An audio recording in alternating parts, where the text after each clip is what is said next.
Kenneth first met us at Chelsea Hotel. By that time, we've already become big as a hurricane. And he was actually a member of the APC. So as he ran to us, and I now being the special advisor to Peter Obi on public affairs, if you notice, a lot of us Igbos took a back seat, but we just put him up there since he came from Nollywood. Let him speak to that constituency and let's see what it is. So he really didn't know why we were doing the obedient movement.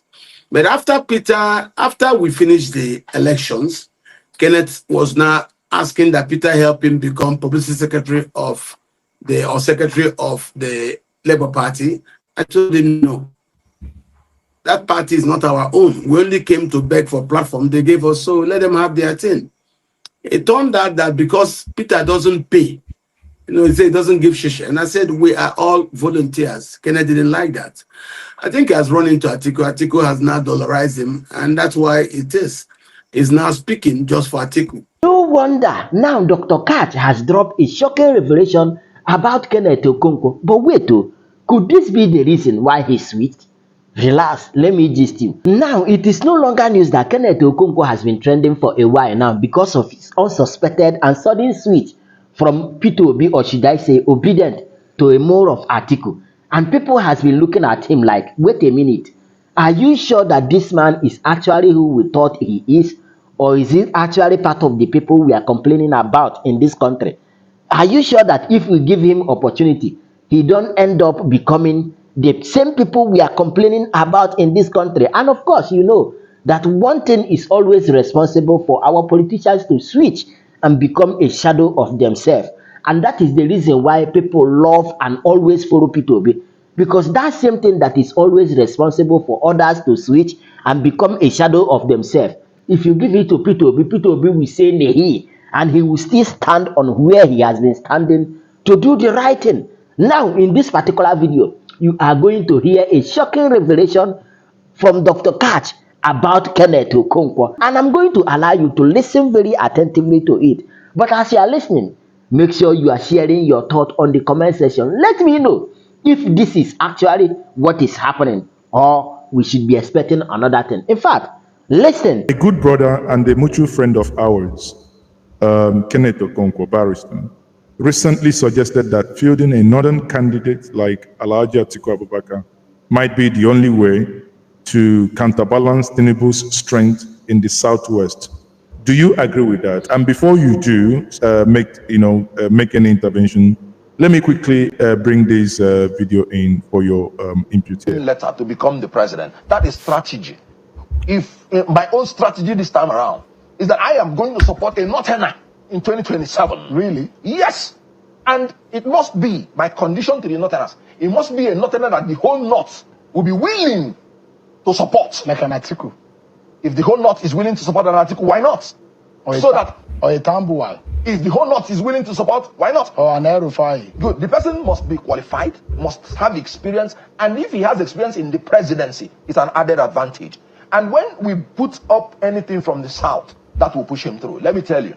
But would that be fair? Would that be fair that there was an 8 years of Buhari, Good. a 4 years, if the case is the way you put it, of Bola Tinubu, and then now the South has not had a share of 8 years in the rotation understanding of Nigeria, politically speaking? Would that be a fair game? Good. Thank you for this question. And let me use this opportunity to clarify. Now, listening to this, understanding that Kenneth Okonkwo is a mutual friend, is a friend, and is a brother, and he appeared to have received knocks from certain quarters, while some have really held him as a man of courage and outspokenness. What is your view on that statement? I will say Kenneth first met us at Chelsea Hotel. By that time, we've already become big as a hurricane. And he was actually a member of the APC. So as he ran to us, and I now being the special advisor to Peter Obi on public affairs, if you notice, A lot of us Igbos took a back seat, but we just put him up there since he came from Nollywood. Let him speak to that constituency and let's see what it is. So he really didn't know why we were doing the obedient movement. But after we finished the elections, Kenneth was now asking that Peter help him become publicity secretary of secretary of the Labour Party. I told him no. That party is not our own. We only came to beg for platform. They gave us, so let them have their thing. It turned out that because Peter doesn't pay, he said he doesn't give shish. And I said, we are all volunteers. Kenneth didn't like that. I think he has run into Atiku. Atiku has now dollarized him, and that's why it is. He's now speaking just for Atiku. So I don't take his words seriously. He is from the Nollywood sector. He's an actor. Let him be acting for Atiku's sake. We did inform the Obedient Movement for him to come join us to make Paul Biya president. No, what we formed the movement for was to force inclusion of all of Nigeria in the governance of Nigeria. So, but yes, a lot of us who are here have left. I am speaking to you now. I'm not on salary. I don't get nothing. But it is based on my convictions that I started that campaign. It is based on my convictions that you saw me in Lagos. It is based on my convictions that I did what I did. So if somebody who came to join me didn't understand why I started what I started in the PDP, suddenly now because he didn't get gratified by the boss, he didn't get any advantage he sought from the party, leaves to go seek advantage elsewhere. Then you see him on TV talking like this. I don't take him seriously. He doesn't understand what it is. What we are arguing about is more than that. It's more than that. Remember, Obasanjo was from the south. Obasanjo won back-to-back presidency. Goodluck was he ran. Goodluck defeated Buhari. So leave all that talk. What is he saying? That the presidency has been in the south now for 2 years. Me and him should come and sit down and organize to send it to the north, where he doesn't know the intentions of those in the north who are not happy who are unhappy because they are suddenly out of power. What will Atiku do in Nigeria he didn't do since? Tell me. No, tell me now. Is the coming together just to make sure you give the power to a northerner? What about Nigeria? Ask me what I've gained from Tinubu, and I will tell you, Tinubu has stopped the federal funding of the unknown government sting operation. It doesn't exist anymore. Yes, no single arrest, no single prosecution. Tinubu has now, because of our interventions, been forced to intervene in Benue. What happened? 48 hours arrests were made. Check. Even though you see killings in Plateau, Tinubu has to do more. I condemn Tinubu for his nepotism. Now today he's formed a company to intervene in the southeast. They asked me last week what I feel about the southeast. I said 3 things. 1, allows the decentralization of ports so that ports like Ibono, ports like Awaza, ports like Uguta, ports like Port Harcourt should be allowed to compete with Lagos. 2, when Ibe Kachuku was the Minister of Petroleum, yes, he designed a gas master plan in which the whole of the Southeast were in that plan. But when in 2019, Buhari started constructing the master plan, he removed the whole of the Southeast, even though 74% of Nigeria's gas reserves are resident in the Southeast states of Imo.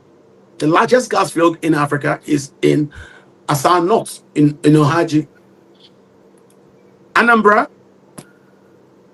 Enugu, and Abia State. Why would you then design the gas pipeline and there is no pressure pipe anywhere in the Southeast? That is number 2. And I also say that, you remember when Amechi built his railway, the standard gauge, he built it to Maradi. Amechi is from Eastern Nigeria. You were saying something before the network got you short. Anyway, if you want to round up, or else I can move to the next question. Go on. I'm okay. Bring back the question. Yeah. I'll answer it. Okay, that's fine. Let's move on. We've dealt with the question on Kenneth Okonkwo. Here, I wanted to actually say this. In all these political calculations, all these political considerations, how crucial is the middle belt in determining the outcome of the 2027 election? Because you keep hammering that, justice ought to go to the south. Where is the place of middle belt in all these permutations? before we started campaign of 2022, 23, I went around the Middle Belt and I asked, what do they want? They say they want security. That the amount of ethnic cleansings going on in Kaduna and other places is unprecedented. And that was why you saw P2B became the only candidate that visited the IDP camps. The Middle Belt, where they are, is security. Security. We should understand that anybody killed in the Middle Belt is a Nigerian that's killed. Why are we keeping quiet? Why don't we raise our voices when people are being massacred across the Middle Belt? Look at the Kaduna State. Look at Plateau State. Look at Benue State. Look at Nasarawa. Look at Niger. Why should we keep quiet when Nigerians are massacred in the Middle Belt? And for me, and you can see apart from General Danjuma, most Middle Belt leaders have gone mute. General Gowon is not talking Pim. Mark didn't say a thing. Why do you think that is so? These are military generals and their people are being killed. Because these military generals are afraid of offending historical friends.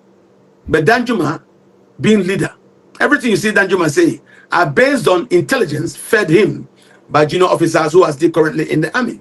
So the army will be standing aside and the militias will be wiping villages. But the minute they organize to try to fight back the militias, the army will just come to block them. So General Danjuma is right to say that they collude. The military collude. So there are those who don't want to offend them. Who do you want to go and talk? Is it David Mark? David Mark that said that if Humphrey Nwosu declares Abiola president, that he will shoot Abiola dead. Is that who we talk? He was saying that to make people happy, his masters. Who will talk? It's not everybody that wears the general rank in the Middle Belt. That's a general. Danjuma is a general.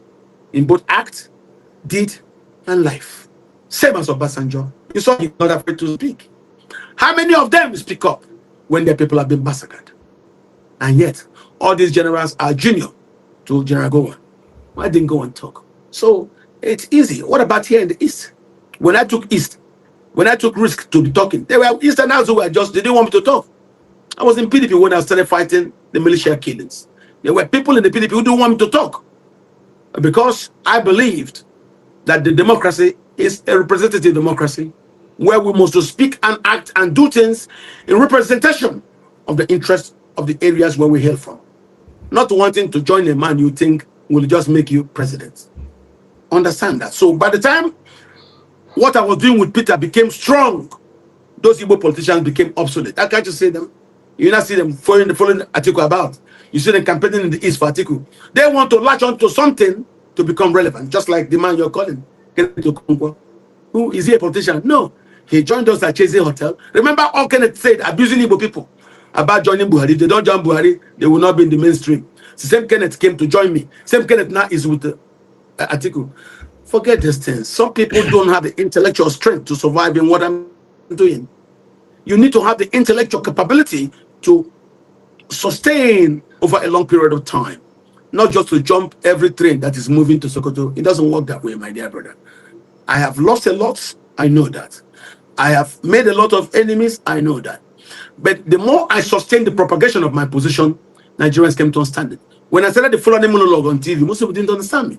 Today, they understand me. Tell me, is it wrong for me to say it? No. Government moved against me. I will go to channels to speak. I leave. They will call channels and then fine them 5 million. Why? It's just a strategy to make sure they don't bring me. If you bring me, they'll find me. Mine is to speak the truth. Let the community know. Let society know what's going on. But those who practice brown envelope journalism can take money from those people and say, okay, I'm not going to bring them again, maybe not going to harass on that. It's the truth. And that we must fix. Nigeria comes first. You can see with social media, we have incredible amount of spaces through which we can get out our opinions. And that's what it is. Okay, so considering, in alluding to this, considering the reoccurring security crisis across the Middle Belt, do you think insecurity could influence voting behavior and turnout in 2027?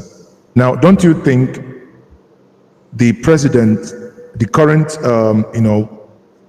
presidency that came to power in what many will consider questionable circumstances, don't you think they would have to, increase the level of insecurity in order for either to scare people or make the region, or rather to suppress votes within that region?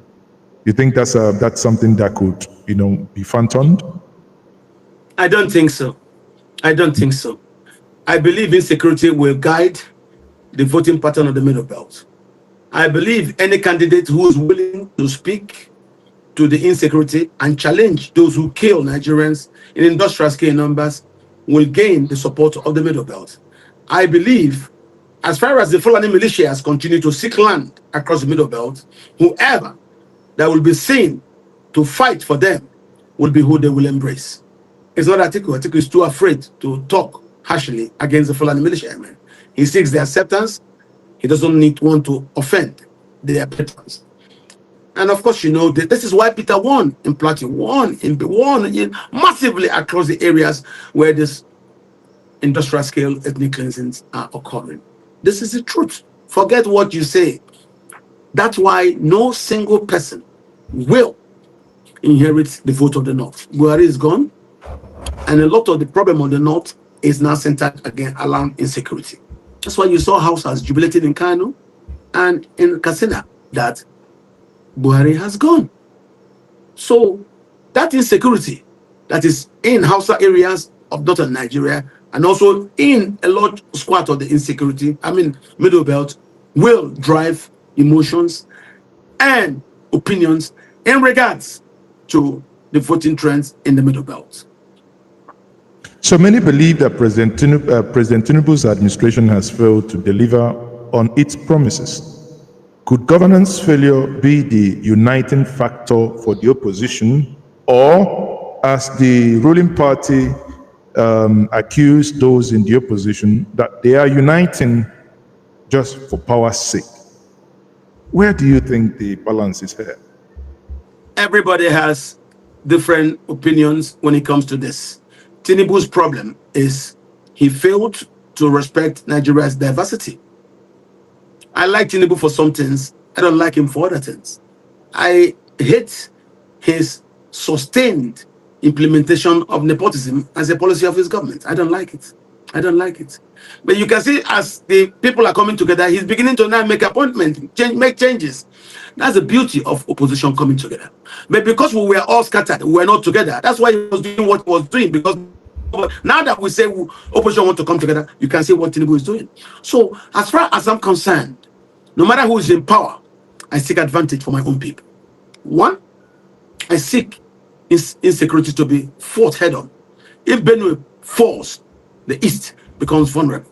That's my fear. And that was why I said, no, we cannot support anybody from the North to succeed Buhari. So when it became very glaring that Atiku could not visit an IDP camp because he didn't want to offend the perpetrators of the ethnic cleansing and their sponsors and patrons, I knew he's not there. The people in the Middle Belt understand this. So this is what happened. As for Tinubu, he should come off the high horse. Stop the ethnic bigotry in Lagos. Voter suppression protocols, they will not work. Because one of the things I told somebody after Buhari died, I said, Buhari has died. Igbos are still Nigerians. You see? You see that? Buhari became a Nigerian, even though his father from Maradi was a Dogara in the palace of the Emir of Daura. And because the Daura Emirate stretches from Daura through Maradi, Tahu, and to as far as Agades, anybody from that Emirate will come, get paper from Sarkin Daura, and he's a Nigerian. Yes. That's how Marwa, who is from as far Marwa in the deep of Cameroon, is in Adamawa State. You can come from anywhere and you are part of Nigeria. If the emir gives you a paper, that's how it works. But you can see, just as I said about Amechi, his legacy is that Amechi was building a standard gauge land. Listen, Nigeria, where he came from. He did not build one. It was building from Kanu to Katsina, from Katsina to Maradi. That is Amechi's legacy. So that's why are they wanting to remove Tinubu? Oh, Tinubu didn't share as they wanted. That is the truth. If they could accept nepotism from Buhari, Why are they not accepting it from Tinubu? What did they say? Tell me what Tinubu has done that's different from what Buhari did. Nothing. He said he will continue from where Buhari stopped. He continued. Nepotism. In this case, they call it extreme nepotism because the practitioners of settler colonialism think it's only them that can practice nepotism. So, and I tell them, no, you may have practiced nepotism across the Hausa Bokwe areas, but you cannot now extend it to the rest of Nigeria and accept others to accept it from you. You see, one thing that works for Buhari may not be able to work for Tinubu. That's what you're saying now. I think Tinubu still has time. He has time to now assemble a government that is composed of Nigerian diversity. This kind of Yoruba tribalism will not work. It will not work. I am actually disappointed in him. I thought he could actually do better. I'm not happy at the things I'm saying. How can Igbos not be part of your government? You have 4 ministers from Ogun State alone, and you have how many? How many ministers from the East? Is it 1 or 2? The rest are ministers of state. This is a problem. This is not fair. He knows he has done us bad, but that's why today he established that investment trust for the East. This is an afterthought. So if I told somebody a month ago, once the opposition start coming together, you will see changes in Tinubu's governance style. So for whatever it means, we are beginning to now see the changes, which I think are beneficial. Changes that seem to suggest to him that his government should be an inclusive government that should not embrace nepotism like Buhari as a policy of state. Okay. That's how I see it. Now, if I stay on the trajectory of your previous argument that you are pushing unapologetically that the opposition should zone the presidency to the South. In the South, we have a couple of individuals. That brings us to the man you talked about earlier before now, Right Honorable Rotimi Chibuike-Amaechi, the former governor of Rivers State.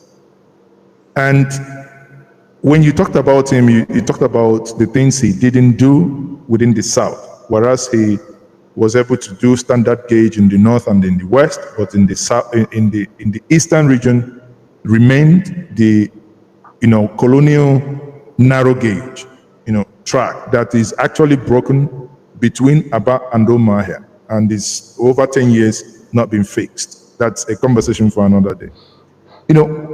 When you talk about the South, don't you think that if your narrative is, it's accepted, and they say, okay, in the South, let's go to primary, don't you think the concept of we know they give shishi will now make that a man like him in the South with deep pocket might actually emerge as the presidential flag bearer? Now, in answering that question, bear in mind in one of the comments he made sometime in a TV interview, I think about a month or two ago, where he said that the only reason why he accepts that he is Igbo is because he has sympathy, not that he is Igbo. He wears his Isiago and identifies as Igbo because as a sympathy to Ndi Igbo. How do you react to that? Amaechi is from Ikwere. Amaechi is Igbo. But he says he's Amaechi not. is from, let me finish, please. I am Igbo. I was born in Diogu, Rivers State. Amaechi is from Ubima. Ubima in Igbo means forest of the big knife. That means the forest. Amaechi is from a place beside Obinze. In between Obinze, after Amaechi, so Ubima is, you have Obinze there, from Amaredu. But because of the civil war, when me and him were children growing up in River State, the army, the 30 session in Port Harcourt, told us to deny our Igbo-ness because the war was actually about the oil. So they felt the hydrocarbons were well occurring in River State, and they said we should deny our Igbo-ness. That was 1976. It was Senator Obiwale campaigning then. He said, no, I will never deny my Igbo-ness. Together with Chief Imaguma, they said they wouldn't deny their Igbo-ness. Others followed the armies and they denied their Igbo-ness. We went to election. Chief Aguma, Chief Obiwale. Chief Obi-Wan won the election in a landslide. But that didn't stop the people who thought getting the hydrocarbon bearing part of Igbo, the riverine Igbo part, out of the Igbo control, that they think that is what they should do. I'm happy me and you are alive today. Amechi's fellow Ikwere man, Senator Mbata, is the President General for Hanes and Igbo. So, to be honest to you, when Peter denied Jesus, it was an act of convenience. It did not deceive the church. They still named the basilica in Rome after St. Peter, despite the fact that he committed that act of convenience. So, Wike's own too was because these people who were working with Atiku started giving money to the mosques to say that nobody should vote for anybody from the east. Wike said, what did this Igbo thing, who has it helped? I bet forget, I started this Igbo denial acrobatic. Yet they still denied it. Because I told people, I said, it is not the Igbo that is the problem. The Fulani don't want to share power with anybody. They didn't give it to Abiola, so they won't give it to you. So all that acrobatic, Wike denied, did this story. They didn't still give him. That's why he said, okay, since this house, all of us built it, you don't want me to be part of it, I'll bring it down. People have different ways of expressing their anger. I didn't do the same. I was campaigning. I was going around. I was talking to people. I met Peter. Peter said, no, please don't talk to me about that. I cannot challenge my principal. That was the word he was using. He was calling, I think, his principal. Say he won't challenge him. So I started by having meetings, going to people, talking to them. And then, as God will have it, Peter finally agreed. And that was how we gave birth to the obedient movement. And then these people joined us. And then today it is history. And that's why you see me here speaking. So I say, if the presidency was acrobatically gotten by Tinubu and it's now in 2 years in the South, let the Northerners respect that it should be in the South. After 8 years, the pendulum can go back to the North. Why is it that they don't want the presidency to come to the South?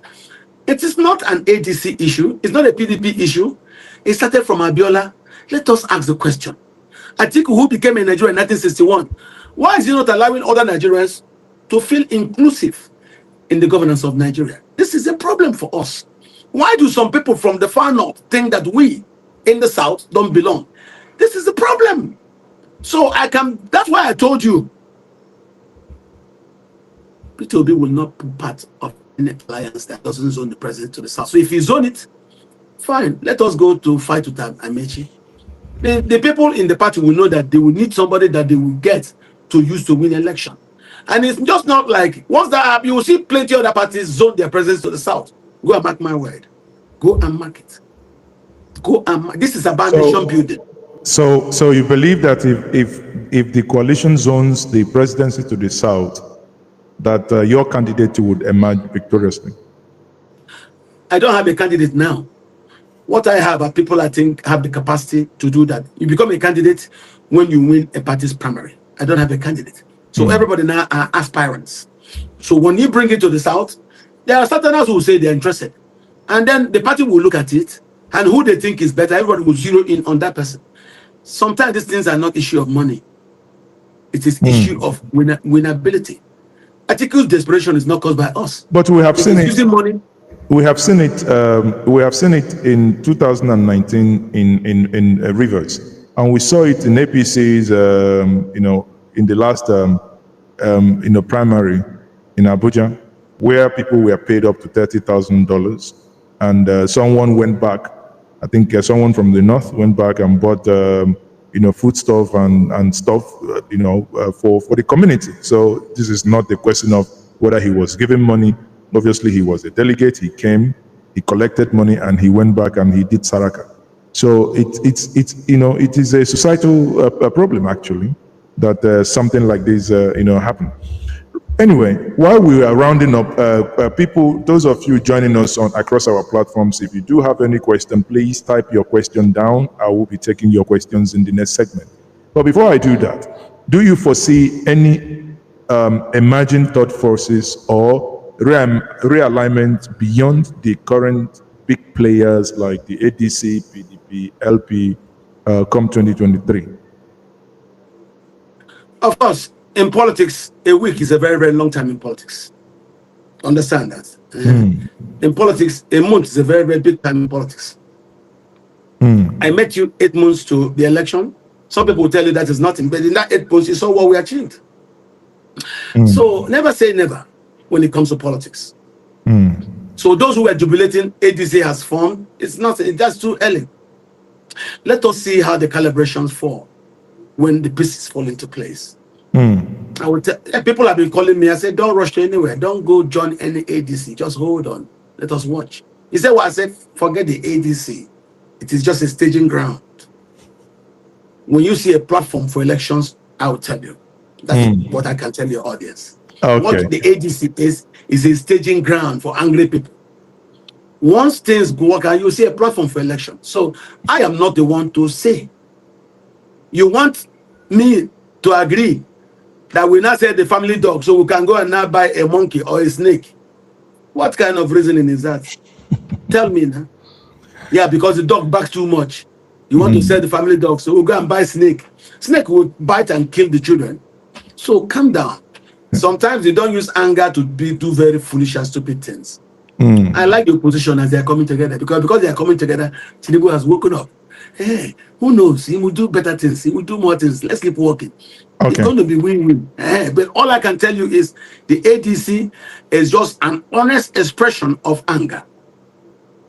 It is not yet the platform for election.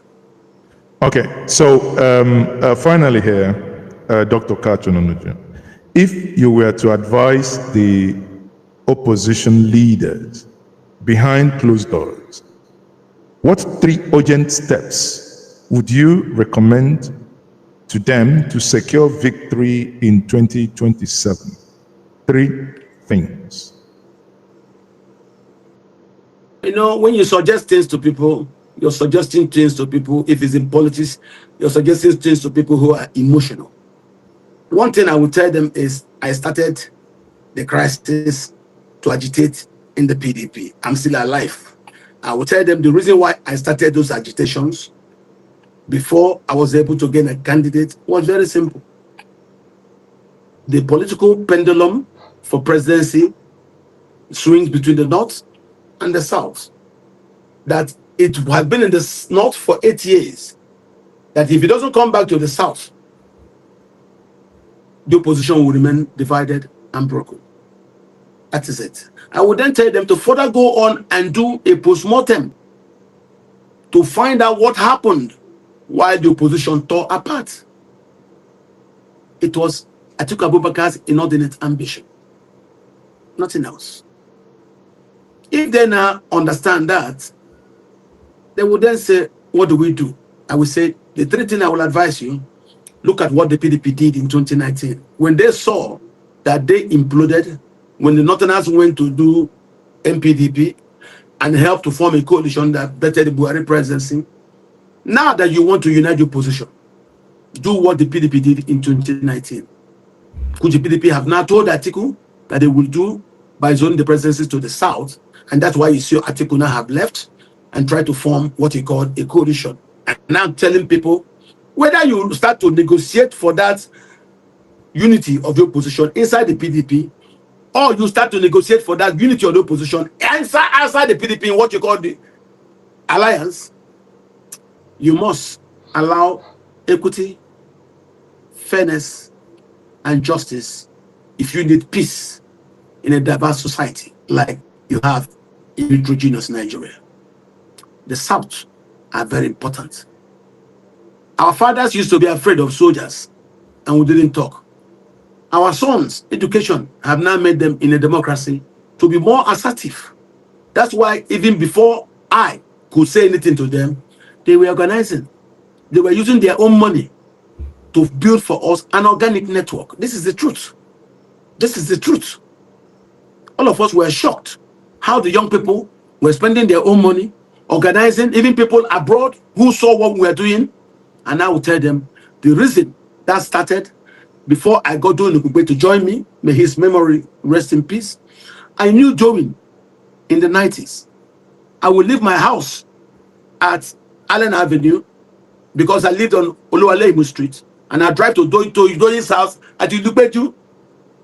That was how we became friendly. That's why we were close. That's how anything politics will be there. I will call Omaba Nibolonwa. He would tell me and I will go and meet him. I was always comfortable with him. So when he did his 60th birthday and he said, Katch, what do we do? I say, Omaba, we're not getting younger. Let us do certain presidency. If it doesn't work, then we can go follow and the President Tinubu will try. He said, but we don't. I said, I will find candidates. And I started looking at people. We didn't have. Then the northern and former governor called me and said, Katch, I said, sir, you want the thing to work? I said, what do you mean, sir? I said, this is your thing. You know me. Go and fight Peter. I said, what do you mean go and fight Peter? I said, your people have money, but they don't put it in politics. In 2019, Peter brought money to Atiku. To put that kind of money in politics. That was why after Atiku emerged, and all those leaders like Ekuremati, they were not getting ready to go to Atiku's place. They were in their car when they had inside the radio broadcast Atiku was announced to be.